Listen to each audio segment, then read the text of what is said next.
Hey up everyone, Magpie Gaming here. I hope you're all doing well. In this video I'm going to talk about that hated subject again, which is cheating in Escape from Tarkov, but there might be some light at the end of the tunnel with recent developments in the game. So looking back at the last month, or just over sort of the last month and a half, we had all the furore around Goat's video when he shone a big spot cheating in Escape from Tarkov. I think what shocked most people about that video though was how the cheats actually were and how transparent literally the game becomes to those that were using the cheats. This prompted a reaction from Nikita, and they put a statement out saying what they were doing to combat cheats. A lot of people said that this was just cut and paste from two other statements that had been put out over the years, and I can kind of see both sides of the story here. For me as a player, I want to know what's going on, what is being done with the anti-cheat to combat cheating in the game. I want to know how often I'm coming up against cheats in the game, because it can be very hard to tell sometimes. But also from Battlestate's point of view, things haven't really changed that much over the years. They will always be combating cheating in the game, and they are doing that just as much as they were doing it before.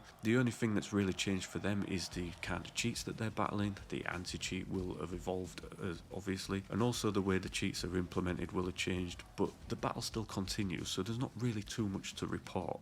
You know, they can't go into huge detail because they don't want to give anything away to those that create cheats for the game. Don't want to give them any information that might help them create cheats. So it's a kind of catch-22 for Battlestate. They're kind of damned if they do and damned if they don't. If they didn't say anything and just stayed silent, they would be in all the bastards under the sun.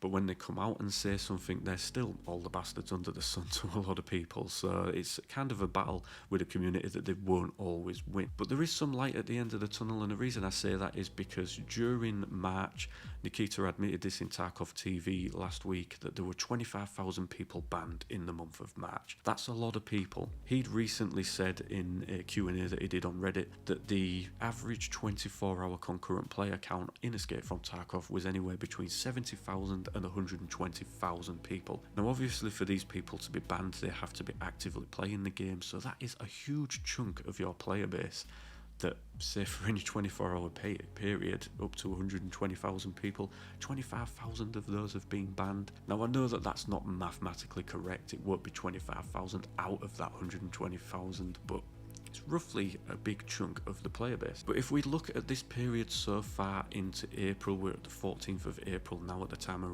recording this video, and we have had no tweets from Battlestate Games showing how many people that they have currently banned from the game. Now in the same 14-day period last month, we'd had 3 tweets from them showing that 4,700 people were banned from the game. So this shows one of two things. It's either that Battlestate have just stopped telling us that they're banning people, which I don't think will be the case. I think they want to continue being transparent on these things, or it means that just not many people have been banned, so there's no point reporting it, which I'm hoping that the latter is true rather than the first, because that means that they have rid the game of a huge portion of cheaters, and it seems like a lot of these either haven't come back or they've bought new accounts but haven't been able to source new cheats for the game. It's one of these where we're just going to have to sort of wait and see. Now out of the 25,000 people, we don't know whether these were 25,000 permanent bans or whether they were 60-day bans or whether it was a mixture of both. If it's permanent bans, then how many of those 25,000 people are going to come back? Some will, inevitably. Some people are just hardened at this thing. They love the game, they just want to cheat at it, and they will do what it takes to make sure they can do that. Other people will be sort of the casual cheaters that have given it a go to give themselves a boost in the game,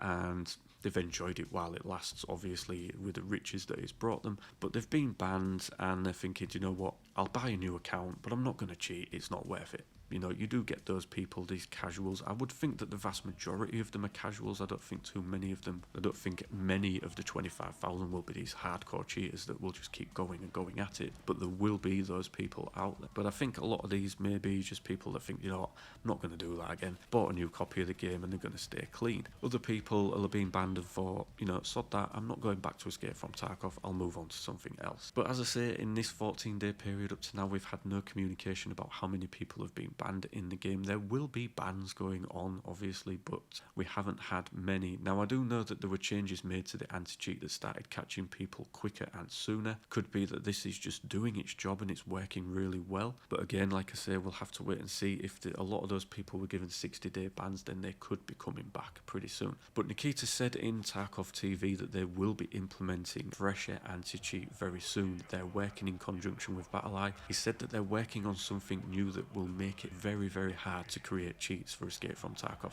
Now, we've said that it's pretty hard to create cheats for the game as it is right now. A lot of people might not believe that, but what I will do is I'll put it in the link in the description down below. Veritas and Goat did an interview with an anti-cheat creator. He used to work on the Vanguard anti-cheat for Riot Games, and he attests to just how hard it can be to create cheats for these games, and also how hard it can be to then get those cheats. He spoke in length. I think it was around a 2-hour video. Like I said, I'll put a link in the description down below. Definitely check it out if you want to get sort of up to date on how all this stuff works. He couldn't say too much because of the people that he's worked for. He said, you know, people do go to buy these cheats, you know, the developers will go to buy them so that they can reverse engineer this stuff. But he said these cheat creators will want proof of who they are. They want pictures of their driving licenses, birth certificates, things like that. You know, they want to video call them before they have, you know, before they hand the cheats over. So it's a very cloak and dagger business, but obviously very lucrative as well for those that create these cheats. But Nikita did say that they were creating something that will make it even harder to create cheats for the game. Now, this will be something that's most likely implemented when we get the move over to Unity 2021. I don't believe it's going to be anything that's implemented before then, because I'm expecting that it's something that's been solely created to work with that version of Unity.